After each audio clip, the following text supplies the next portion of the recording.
గంటన్నర సేపు మన గురువు గారి ఉపన్యాసమే. ఎవరు? లోకేష్ గారి నాన్నగారి ఉపన్యాసం.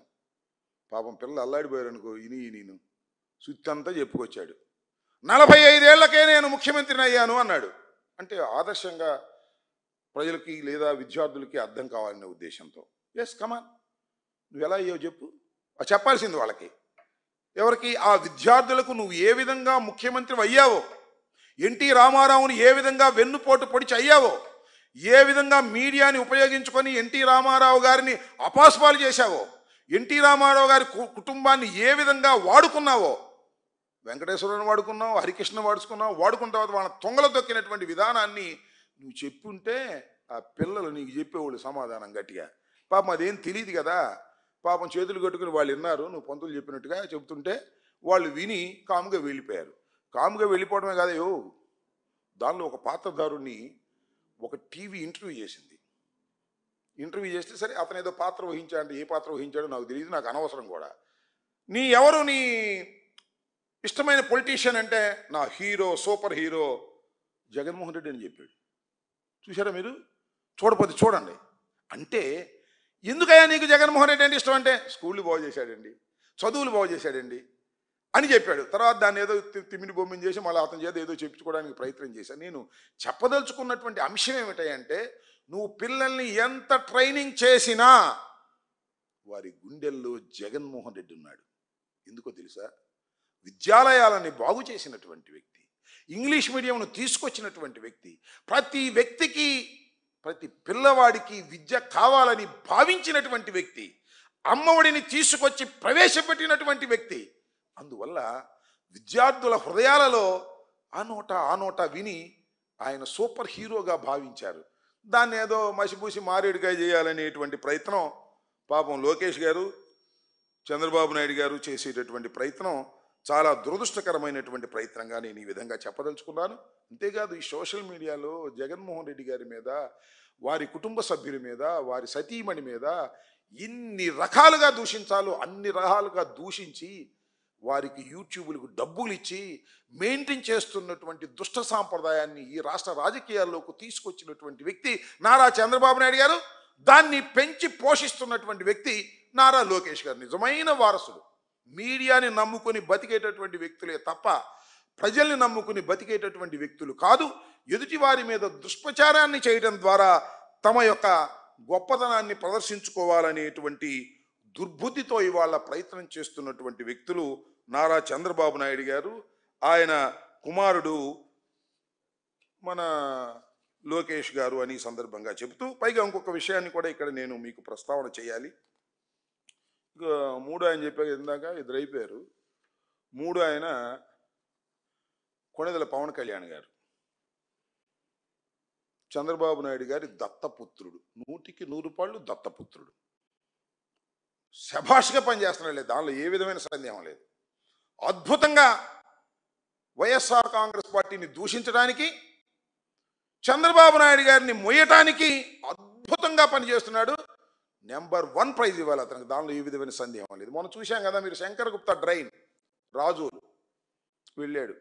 అక్కడ ఏంటంటే చాలా లక్షల ఎకరాల్లో కొబ్బరి తోటలు నాశనం అయిపోతున్నాయి. వాటన్నిటినీ పరిశీలించడానికి ఒక ఉప ముఖ్యమంత్రిగా వెళ్ళారు, పరిశీలించారు. పరిశీలించి రైతులతో ఇంటరాక్షన్ పెట్టారు. ఎంత తండాలు పడ్డాడయ్యా పాపం, నాకు అర్థం కాలేదు. చూస్తే నాకే జాలేసింది. దత్తపుత్రుడు చేస్తున్నటువంటి ప్రయత్నం ఇదంతా 2019 సంవత్సరం నుంచే ఈ ఉప్పు నీరు వల్ల కొబ్బరి తోటలు నాశనం అయిపోతున్నాయి. అంటే జగన్మోహన్ రెడ్డి గారు అడుగు పెట్టిన దగ్గర నుంచే ఈ కొబ్బరి తోటలు నాశనం అయిపోతున్నాయి.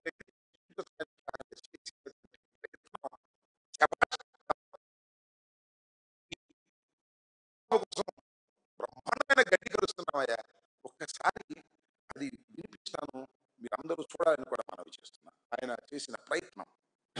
సహజంగా అనేది ఇప్పుడు మీకు ఇన్ని సంవత్సరాలు లేనిది 19 నుంచి ఎందుకు వచ్చింది? కేవలం ఓఎన్జీసీ గేల్ వాళ్ళు సార్. ఓఎన్జీసీ గేలు రెండు కలిపండి. చెప్పండి. ఓఎన్జీసీ వల్లే పోయింది సార్. ఎందుకని? వాళ్ళ యొక్క కార్యకలాపాల మాకు కనిపించకుండా ఒక అడుగున్నర భూమి కించించిపోయింది సార్. దీని మీద ఎవరికైనా అవగాహన ఉందా? నమస్తే అండి, నా పేరు డాక్టర్ నాగరాజ్ యాదవ్. చెప్పండి. రీసెర్చ్ చేశాను, పిహెచ్డి సంపాదించానండి. నేనైతే ఇది ఈ రోజు వచ్చింది కాదండి, 40 సంవత్సరాల నుంచి మొదలైందండి. 40 సంవత్సరాలండి. 1980 నుంచి ఇక్కడ ఓఎన్జీసీ డ్రెడ్జింగ్ స్టార్ట్ అయిందండి. దీనికి సంబంధించి ఆంధ్ర చాలే చూశారు కదా పాపం మన పవన్ కళ్యాణ్ గారు 19వ సంవత్సరం నుంచి ఎందుకు వచ్చింది అని ఒక లీడింగ్ ప్రశ్న అంటారు. తెలియకుండానే వేశాడు. లీడింగ్ ప్రశ్న అంటే కోర్టులు వేస్తారు. ఏమన్నా నీ పేరు రాంబాబు కదా అంటే రాంబాబు అంటారు. నువ్వు దొంగతనం చేయలేదు కదా అంటే దొంగతనం చేయలేదు అంటారు. 2019 నుంచే కదా జరుగుతుందంటే అవునండి అంటాడు. సాక్షి మన సొంత సాక్షి అయితే ఇది ప్రవేశపెట్టిన సాక్షి కాదు, ఒరిజినల్ మ్యాన్. అందువల్ల ఏం చెప్పాడంటే 40 సంవత్సరాల నుంచి ఈ ప్రాబ్లం ఉందండి అన్న. అంటే తెలుగుదేశం ప్రభుత్వం అధికారంలో ఉన్నప్పుడు కూడా ఈ సమస్య ఉన్నది అని చెప్పాడు ఆయన. ఎందుకంటే రైతు కదా, బాధపడుతున్నటువంటి రైతు. అతన్ని నువ్వు 19 నుంచి ఉందని చెప్పించడానికి పడిసిన గడ్డి ఎంత ధర్మం అండి పవన్ కళ్యాణ్ గారు.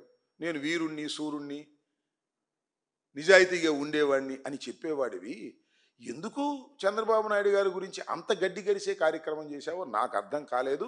ఇప్పటికైనా పవన్ కళ్యాణ్ గారు వాస్తవాలు తెలుసుకొని మాట్లాడండి అని ఈ సందర్భంగా చెప్తున్నా. దాంతోపాటు ఇంకోటండి, ఈ జనసేన పార్టీ ఎందుకు ఏర్పడిందండి? ప్రశ్నించడం కోసం ఏర్పడింది. అవునా? ఇది టైటిల్ ఆడది. ప్రశ్నించడం కోసం ఏర్పడింది. కానీ ప్రశ్నిస్తే మాత్రం సమాధానం చెప్పడానికి ధైర్యం ఉండదు. ఎందుకంత పిరికితనం నాకు అర్థం కాలేదు. మీరు అందరినీ అక్కడ రైతులతో ఇంటరాక్షన్ కోసం పిలిచారు. అంతా పగడ్బందీగా అందరికీ కార్డులు ఇచ్చి పిలిచారు. వాళ్ళందరితో ఇంటరాక్షన్ చేస్తున్నాడు ఉప ముఖ్యమంత్రి గారు. ఒకానొక వ్యక్తి, అతని వైఎస్ఆర్సీపీ వ్యక్తి కాదు, మీ వాళ్ళైతేనే పంపించుంటారు. ఆ వ్యక్తి మాట్లాడిన మాటలు ఏంటో ఒక్కసారి వినండి. నేమ్ ఈజ్ గణబాబు, శంకరగుప్తం అండి మాది. సార్ ఇది మీరు 2014లో కూటమికి సపోర్ట్ చేయమన్నారు, మేము చేసాం. అది వదిలేసి సార్ 1 మినిట్ అక్కడ నాకు అది ఆఫ్ చేస్తాను. సారీ ఇది ఆపేస్తాను. మీరు సమస్య చెప్పండి. మళ్ళీ ఇదంతా పొలిటికల్ కూడా ఇక మైక్ మోగదండి, మోగదేక అయిపోయిందా? ఆపేసి చెప్తాను నేను ఎందుకు మోగ. మొదలుపెట్టి మధ్యలో ఏదో క్విక్ మంది మళ్ళీ ఆపేసేస్తాడు. Censor board. పవన్ కళ్యాణ్ గారి ముందు ఎవరైనా మాట్లాడితే ప్రశ్నిస్తే సహించనుగాక సహించడు. కానీ ఈయన మాత్రం ప్రశ్నిస్తాడు. ఎవరిని ప్రశ్నిస్తాడు? జగన్మోహన్ రెడ్డి గారిని మాత్రమే ప్రశ్నిస్తాడు. చంద్రబాబుని మెడికల్ కాలేజీలు ప్రైవేటీకరణ చేసి అమ్ముకుంటుంటే ప్రశ్నించాడు. ఎందుకంటే అమ్ముకుండే క్యాష్లో తమకు వాటా ఉంటుంది కాబట్టి. ఇది నాకు అర్థం కాలేదు. పవన్ కళ్యాణ్ గారు మర్చిపోయారా మీరు పూర్వం చెప్పింది? ప్రశ్నించాలి అని. అక్కడే మళ్ళీ ఇంకో చోట వేదిక మీద చెప్తాడు, మీకు ఓటు హక్కు ఇచ్చింది, మీరు ఓటు వేసిన తర్వాత కూటమిని ప్రశ్నించాలి అన్నాడు. నేను ప్రశ్నిస్తే మాత్రం ఊరుకోవే. ఏం చేశాడు పాపం అతను? 2014లో మీరు సపోర్ట్ చేయమంటే కూటమికి సపోర్ట్ చేశాం 2014లో. 19లో చేయమనలేదు. మళ్ళీ మొన్న చేయమంటే చేసి ఉంటాడు. అతను కూటమికి సపోర్ట్ చేసిన నీ అభిమాని అయి ఉంటాడు. అతను అడుగుతుంటే సైలెంట్ అయిపోయింది ఏంటండి మైకి? నాకు అర్థం కాలేదు. ఎందుకు సైలెంట్ అయిపోయింది? ప్రశ్నకు సమాధానం చెప్పలేవా? ప్రశ్న ఎదుర్కోలేవా? ఓటు వేసి నీకు 21 సీట్లు ఇచ్చి 100% స్ట్రైక్ ఇచ్చినటువంటి ఓటర్ల ప్రశ్నకు సమాధానం చెప్పలేని వాడివి నువ్వేం రాజకీయ నాయకుడివయ్యా? నాకు అర్థం కాలేదు. నువ్వేం వీరుడివయ్యా? నాకు అర్థం కాలేదు. పిరికి వాడివి నువ్వు. ఒక వ్యక్తి, నీకు ఓటేసిన వ్యక్తి నిన్ను ప్రశ్నిస్తే సమాధానం చెప్పలేని పిరికి వ్యక్తివి నువ్వు. మామూలు మాట్లాడతావు. ఏమంటా 2029లో మీరు అధికారంలోకి వస్తారనుకున్నారేమో, కలలు కనమాకండి, శాసిస్తున్నాడు. 2019లో కూడా చెప్పాడు, గుర్తుందిగా మీకు? జగన్మోహన్ రెడ్డి అధికారంలోకి రాడు, ఇది నా శాసనం అన్నాడు. జగన్మోహన్ రెడ్డి అధికారంలోకి వచ్చాడు. మళ్ళీ చెప్పబోయా, ఇంకో 10 సార్లు చెప్పు. అయ్యో నువ్వు అన్నావు కదా, చూసి ఈర్ష్యపడ్డారు అందువల్ల నాశనం అయిపోయిందని. ఏది పాపం అనవసరమైన మాటలు. దారైపోయే బండన్న నెత్తిన పడమన్నట్టుగా అది కోనసీమ పచ్చగా ఉందని తెలంగాణ వాళ్ళు ఈర్ష్యపడి రాష్ట్రాన్ని విభజించండి, అదేనంట కారణం. ఇంక రెండో కారణం లేదంట. పిచ్చి మాటలు. మరి అట్టగా చెప్పు. జగన్మోహన్ రెడ్డి అధికారంలోకి రాడు, నెక్స్ట్ శాసనం అని 10 సార్లను.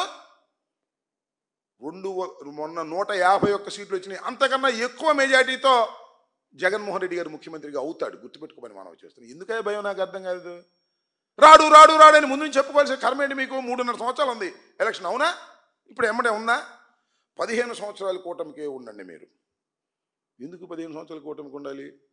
మీరేం బగలు తీశారని ఉండాలి? ఎందుకు ఉండాలా? తప్పుడు సాక్ష్యాలు చెప్పినందుకు ఉండాలా? కొబ్బరి తోటలో నాశనం అయిపోతుంటే అది జగన్మోహన్ రెడ్డి 2019 నుంచి వల్లే నాశనం అయిపోయింది, అప్పుడే ఉప్పు నీరు వచ్చింది, అంతకుముందు రాలేదని చెప్పడం కోసం ఉండాలా? ఎందుకు ఈ అబద్ధాలు? నువ్వు సక్రమంగా చేస్తే అసలు కూటమికి అండగా ఉండాలని అడగాల్సింది ఏంటంటే, కూటమి పరిపాలన బ్రహ్మాండంగా ఉంటే, కూటమి పరిపాలనలో ప్రజలు సుభిక్షంగా ఉంటే వద్దన్న ఓటేస్తారు, అవునా కాదా? వద్దన్న ఓటేస్తారు. కూటమి పరిపాలన సరిగా లేదు, నువ్వు కాళ్ళు పట్టుకున్నా గెడ్డం పట్టుకున్నా ఓటు వెయ్యరుగాక వెయ్యరు. 15 సంవత్సరాలు మేము కలిసి ఉంటాం, 15 సంవత్సరాలు మేము కలిసి ఉంటాం. 15 సంవత్సరాలు కాబట్టి జీవితాంతం కలిసి ఉండి ఎవడు కదన్నాడు? మాకేం అభ్యంతరం? నువ్వు కలిసి ఉన్నా కలిసి లేకపోయినా జరిగేది జరుగుతుంది. ప్రజలు జగన్మోహన్ రెడ్డి వైపు మొగ్గుతున్నారు, ఇది వాస్తవం.